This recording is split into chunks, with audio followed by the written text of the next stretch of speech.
Hello everyone and welcome to this video. My name is Andres and I'll be performing a sound system tuning for a recording studio. I am here at the Gretsch Music School at Georgia Southern University, and hopefully with what I showed you today you'll be able to tune your own studio, including those at home, by just following the same principles. The process that we will see here is also used for live sound system tuning, although that is in a much larger scale. There is other things to worry about like subwoofer placement, multiple systems going on at the same time with delays between each other, and so on. There is a document linked in the description that explains all that in much more detail for those interested. Now, the sound system tuning that we're doing today is not going to include any form of acoustic treatment of the room at all, and although that is very important too, we're going to assume that the resources for that are just not available. We're going to measure and adjust the speakers with the room as it is. These are some pictures of the studio. We have two sets of speakers, the big Genelecs and the smaller Dynaudios. The measurement microphone is a Gefell G2000, which is a true pressure omnidirectional condenser. You don't always need such a fancy microphone as this one. Of course, if you have it available, it will provide more consistent data on the measurements. But if you don't, there are less expensive options in the market of measurement microphones. The measurement software we will use is SmartDI V2, which I got for free on their website. But any dual channel, meaning you can compare two signals at the same time, measurement software will do it. Finally, we will use an SSL audio interface. You will need an interface that has at least two inputs with preamp and two outputs. Now let me explain how the signals are routed and how everything is connected. So from Smart, the measurement software, I have a pink noise generator, which is being delivered by these two outputs. One of them is going to a preamp and inside the board and the DAW and all that system. But the other one, which is the same pink noise, is returning back into an input. In this case, channel 2, input 2. And this is what we're going to call the reference signal, which is just the pink noise. Right as it left, it's back inside, just as it is. And then on channel 1, here we have our measurement microphone. And that is what I referred to when I was talking about dual measurements, because we have these two channels that we are going to compare between each other. And seeing how they are different is what's going to tell us what's going on with our room, with our speakers, etc. So that's why we need those two signals. Now that everything is routed and connected, it's time to verify. And this is a very important step. There are many connections and you want to make sure that your signals are going to the right place. So I'm going to be using the pan knobs, speaker switchers for that. This is especially true in live sound systems. They need to change from place to place regularly. You want to make sure that this step is done correctly so that your measurements are going to reflect what is happening in reality. So we're going to notice if there are obvious problems like noise or different sound coming from the same type of speakers, things like that.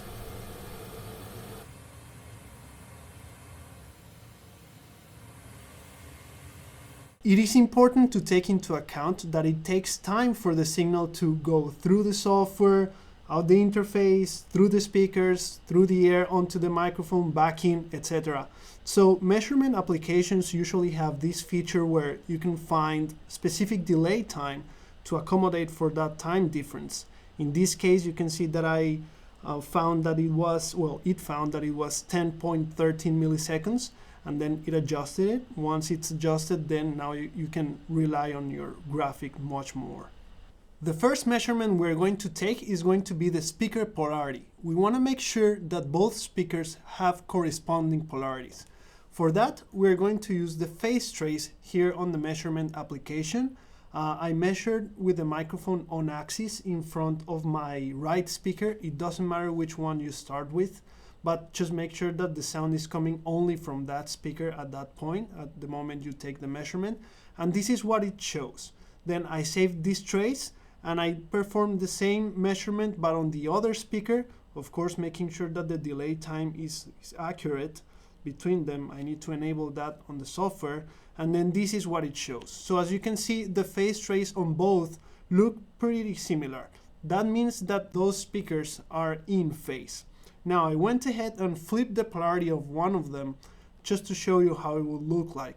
And then you will have a phase trace that look like this. If this is what you are seeing on your screen, then your speakers are out of polarity and you have to flip one of them so that they match. Once you are sure that your speakers are matching polarity, the next step is the speaker placement. Ideally, speakers should be placed at the center of their coverage areas, or in a recording studio, forming an equilateral triangle between the speakers and the head of the listener. In this case, we will form two triangles, one for the Dynaudios, for those sitting at the board, and a bigger one for the Genelecs that are directed towards the couch in the back of the studio. Also, they should definitely match on the horizontal plane. No speaker should be closer or further away than its counterpart on that dimension. The same thing goes for the height. As you can see, I made some adjustments here on the placement. I have not fixed the aim yet though. That's going to be the next step. In live sound applications, we will usually compare each speaker at its off-axis left and off-axis right at the extreme of the coverage areas and make sure that they show an equivalent reading in the high frequencies, which are the most affected by the speaker aim. For recording studios though, since the space is smaller and the coverage area of each speaker inevitably overlaps with that of the other speaker, we will just make sure that the high frequency drivers are aimed at the primary listening spots, which, as I explained, the small speakers are for the engineer on the board and the bigger speakers are for the people that are sitting on the couch. Only after taking all these previous steps, we can start measuring the frequency response. These are traces of measurements of pink noise going through the Genelec speakers individually and then combined at the chair and back couch positions. These traces correspond to the transfer functions that compare the measurement and reference signals. Remember, this is a dual channel measurement software. There we can see exactly how they have changed from the original pink noise. When taking these measurements, it is very important to make sure that the software is set to compensate for the time differences with delay, as we discussed earlier. The point of doing this is to look for general response trends rather than issues that are specific to each measurement. You can see this software even gives you the option to average the measurements, which makes it easier to see. Okay, so now that we have collected the data, I'm going to start comparing the isolated speakers. So here you can see the left and right together, which these are pretty consistent trace. It seems like these two speakers are sounding pretty much the same, which means that I probably won't have to do adjustments for individual speakers, but rather for both of them together. And they also seem pretty flat, but although remember that it's not that the speaker is playing flat frequency response. This is rather the comparison with the pink noise. I do see that it seems like there's some dip a little between 3 and 4 kilohertz, so that might be something I need to watch out for. Now looking at the couch and board traces compared, you can see that it goes a little crazier here, but still I keep seeing some dip close to 4 kilohertz. I'm going to use the average graph here to see, yes, there it is. So definitely I might need some EQ there to fix that little spot, which is a trend between all the measurements. I also see that there's some weird peak here at 117 hertz, around that area. I might also may want to look into that on the EQ. And then also there's something slightly off here around before the 1 kilohertz area. There's a small dip there. So what I'm going to do now is to reverse this curve on an EQ and see if that helps. This is how my measurement looks like after I have applied the EQ that I discussed before. Notice that not all the problems can be completely solved by EQ, and this is okay. The little peak that we had at around 117 hertz is still there, just not quite as prominent as it was before. And then the problem that we had around 3.5 kilohertz, notice how it looks like a comb filter. There are dips that repeat, and that's likely due to reflections in the room, so that's not something that we can necessarily fix with EQ, but still it did help a little bit to flatten out that area. I will repeat now the process with the Dyne Audios. I realized that they have a very similar response in terms of comparing to each other, so again, I don't need to EQ them separately, but we are going to find out here if there are some trends in the room, and we're also going to pay attention if there are some things that were happening on the Genelecs which are also happening here on the Dyne Audios that we might need to address. Looking at these traces, I can get a better idea of what is needed here. For example, if I look at the individual speakers, the response is pretty much flat, except for this big peak again around 117 hertz, which is the same thing we had with the Genelecs, so we might need to make a little adjustment there.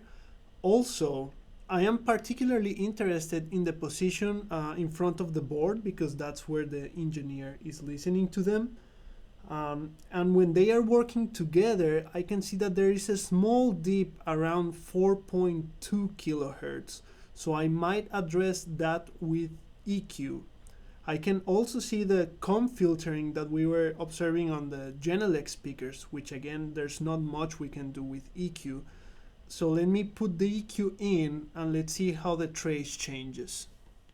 Here on this blue trace, we can see that some of the issues can be solved with EQ, not all of them though. We still see the comb filter on the higher frequencies, we still see that resonance and that big dip on the low frequencies, but these are likely to be room issues. We can't really fix them with EQ. Acoustic treatment will be necessary for that. Now that I have finished the EQ process, I'm just going to save those presets and use them whenever I want to listen to something here in the studio.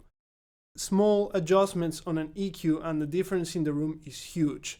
Now this is a more transparent room and it can be used for the purpose it has been built for. Same thing applies in live sound. The point of doing all of this is so that we have a transparent experience and we actually don't get tricked by a room or by some speakers.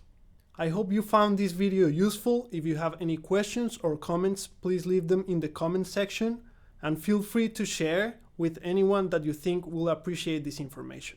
Thank you.